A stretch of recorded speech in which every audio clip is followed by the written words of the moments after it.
Today, we're prepping for winter 2020.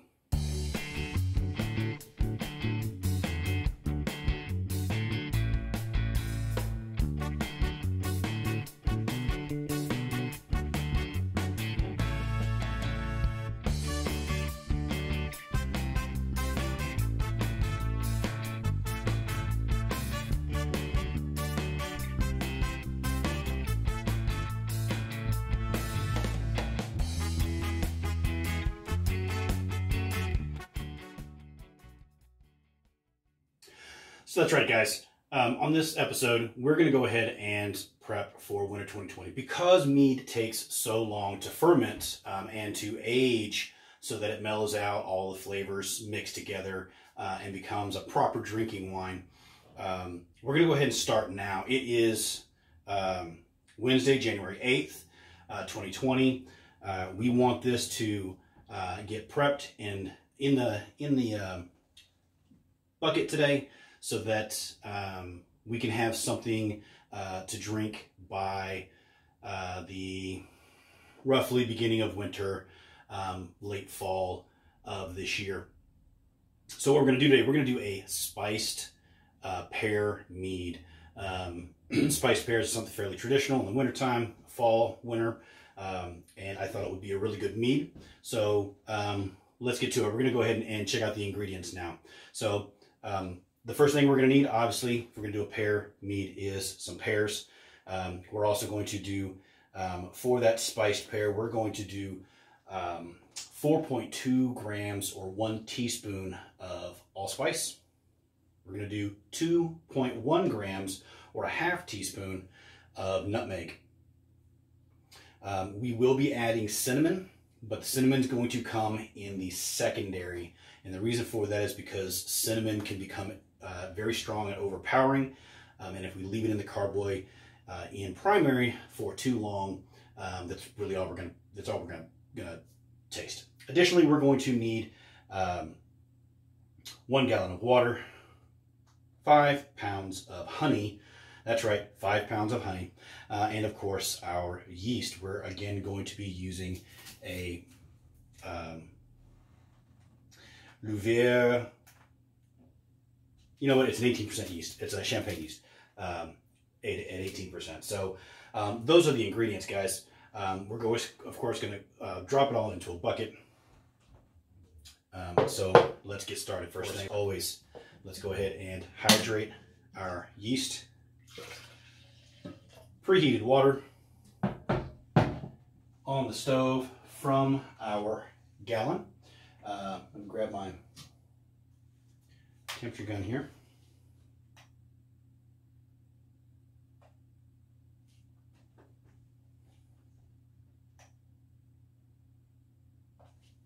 And just a little cool water. Bring that down to the proper temp.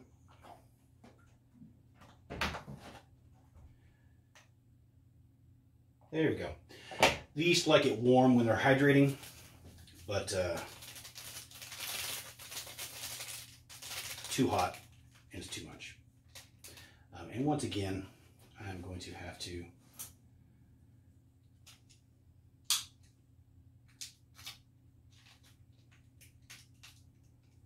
slice that open.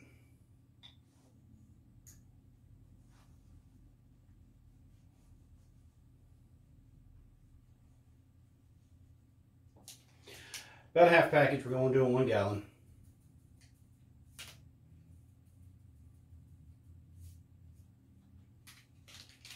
Close enough for government work. Set that aside.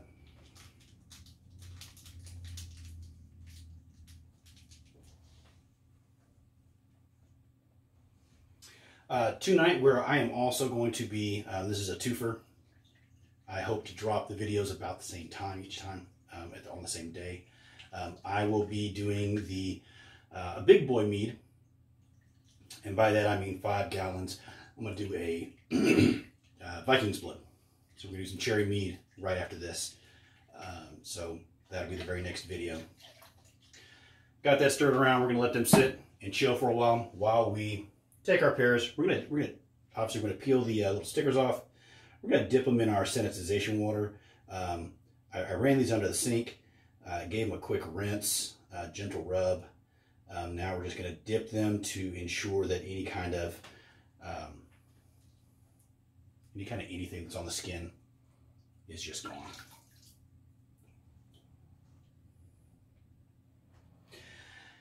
For this particular mead, because pears can be very very fibrous and break apart pretty easy, I'm gonna go ahead and put them in a pouch tied with some baker's string. So we'll do that. I purchased 7 pounds of pears at the store, at the market. And after coring and removing a couple of bad spots, I figure I probably got about 5 pounds remaining. Not going to measure at this point, but pretty close guesstimate. Now, one thing I will be doing this time, I'm going to go ahead and use a brewer's bag. It's not really going to stop the obviously it's a fine mesh, but it's not that fine. It won't stop the spices, but it will stop most of the pear from just floating everywhere, going crazy. Hoping it's going to help with the cleanup a little bit. And I figured cherries are a little easier to clean up than this pear mess. So we are going to see how that works. Actually, I probably should have left that in there for now, because we are going to very quickly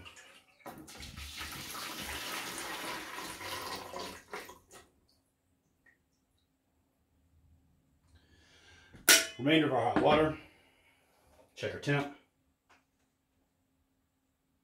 Back. See how well that flows?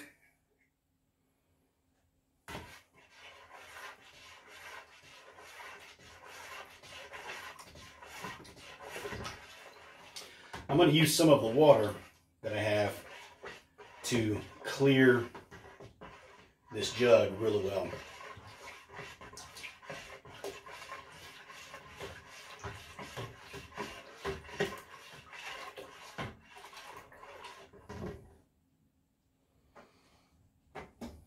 And by that, I mean this.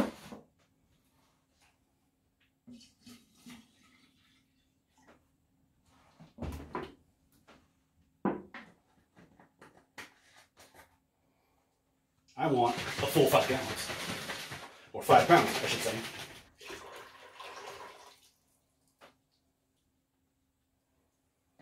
I think I got my money's worth.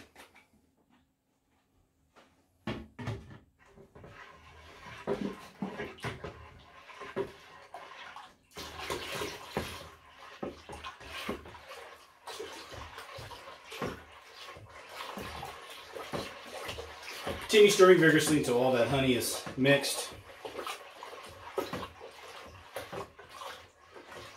Already got some bubbles on my beasties. That is excellent. I'm going to go ahead and pitch their nutrients.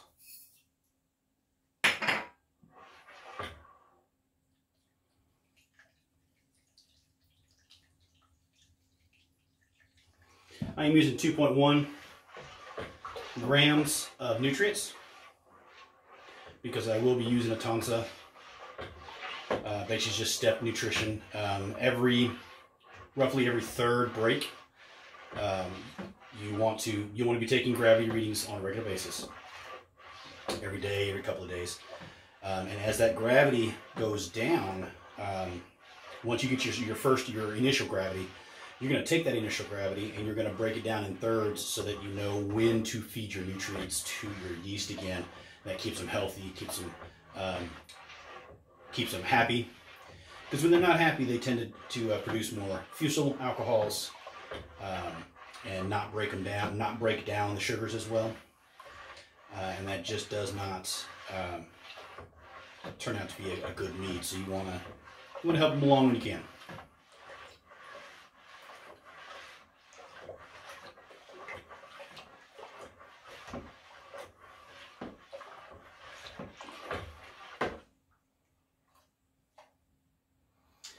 It's coming out pretty thin. Excellent. We are going to go ahead and take our bag and give it one more quick dip.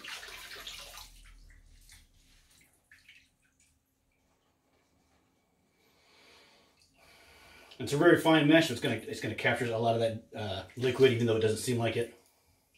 Just like any towel or whatever. We just want to make sure that's fairly dry. It's okay to get sanitization mixture into your must, but you don't want to bring a ton of it, right? I'm going to pull this down a bit.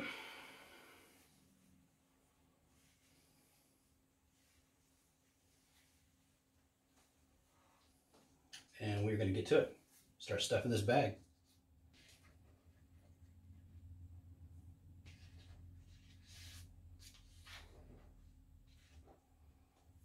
All right, there's that.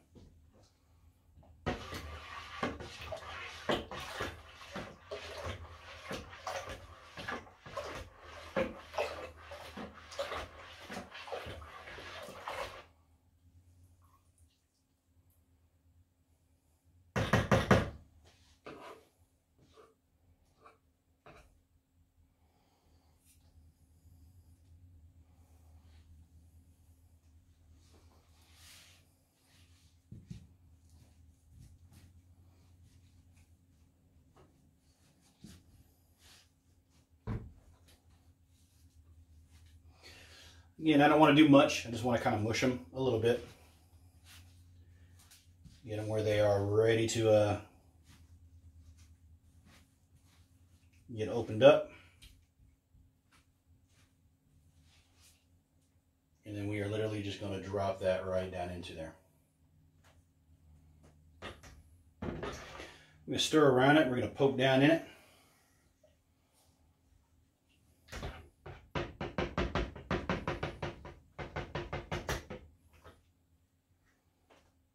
In fact, we are even going to take this. I want that juice. Done with this for now. Dump it off. Now, I need to find something. Be right back.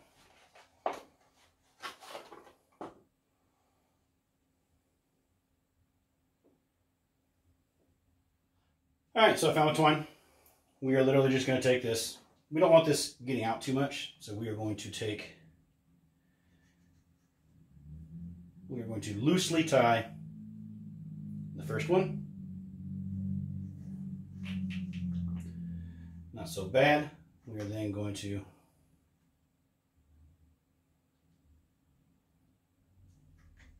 fold over and go around. And we're going to finish that tie off.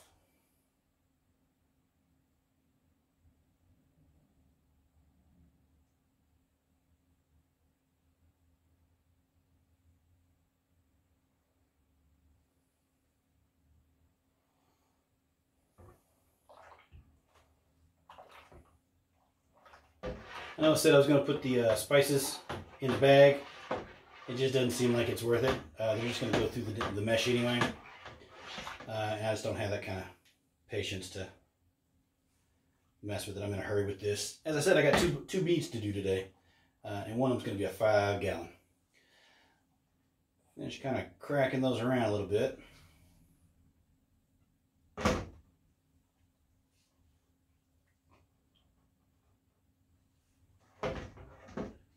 We're going to take our spices,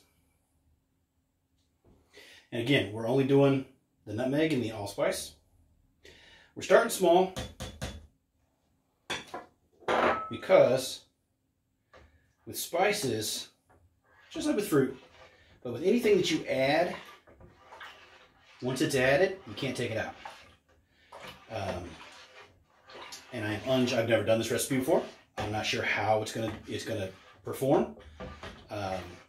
So I'd rather start small, realize that I need quite a bit more in secondary, and add some then. Now what that bag does, that helps with cleanup a bit. It's going to make it easier when I'm ready to rack, I can just pull that bag out and give it a gentle squeeze to get the extra alcohol out of there. I can toss that.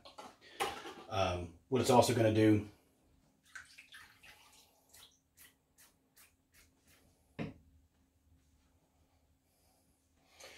is keep a, if you remember about the banana one, I was telling you, it makes this layer. If you put fruit or anything additives in there, it tends to make a layer that dries out on top, makes a seal, and makes it difficult for your must to off gas until such time that it actually finds a weak spot, breaks through, and then you tend to have an eruption. It comes out through your airlock and it's a mess.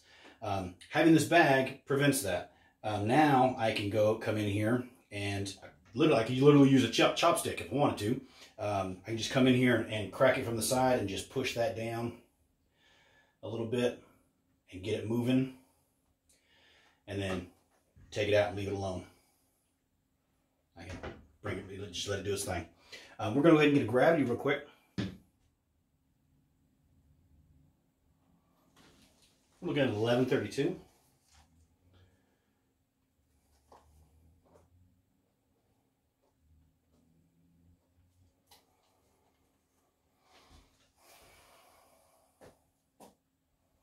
We'll make a label up here in just a little bit.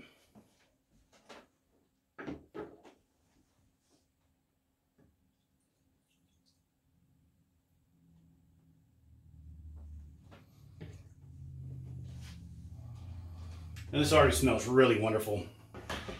Really nice honey smell. I can smell the pears in there, especially that allspice and nutmeg. I'm going to let this one actually sit, even if it finishes early in the next week or two, maybe 2 weeks or so. I'm just going to let it sit. The alcohol, once it's been made, will continue to leach the flavors from the pear. And it should be good to go. That is it for this one, boys and girls. We are going to go ahead and, last but not least,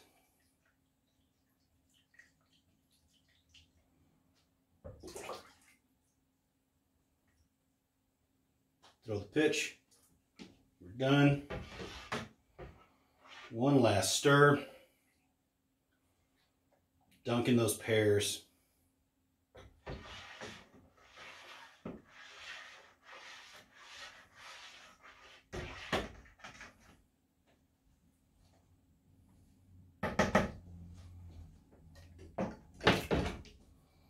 Now that metal spoon is in there, I'm going to take my hydrometer, metal glass, thin glass, not a good combination.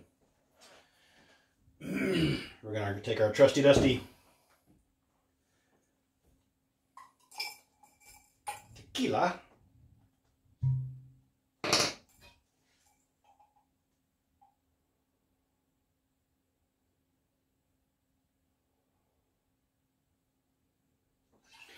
Add it to our airlock. Please use an airlock. Don't just drape a cloth over it. There's no reason to. These are super cheap. I would say this. You'll notice I use the 2-piece bubblers. The centerpiece pops up and allows air to escape. It's 2 complete pieces that come completely apart. I typically it's 3 with the lid. A lot of people use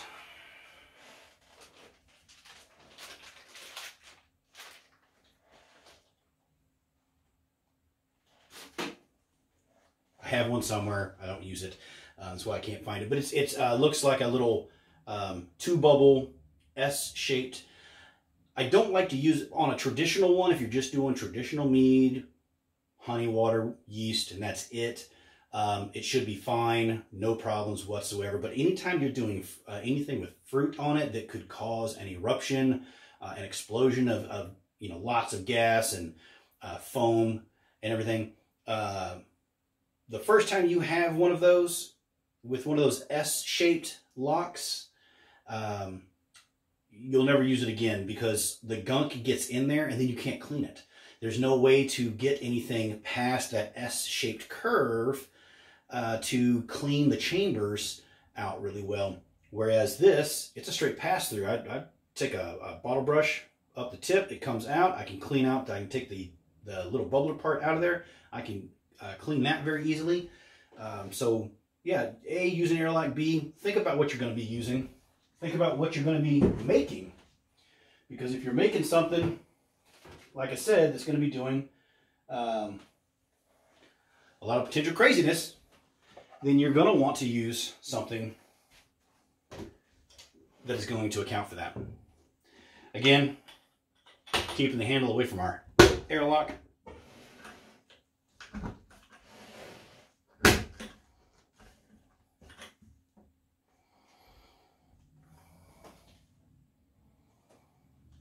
Covering the holes on top so as not to change the air pressure.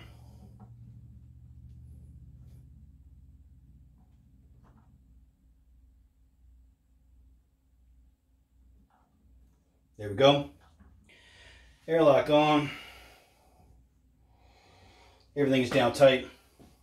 And we're good to go. That is a Spiced Pear Mead. It'll be ready come this wintertime. I'll give you updates as we go along.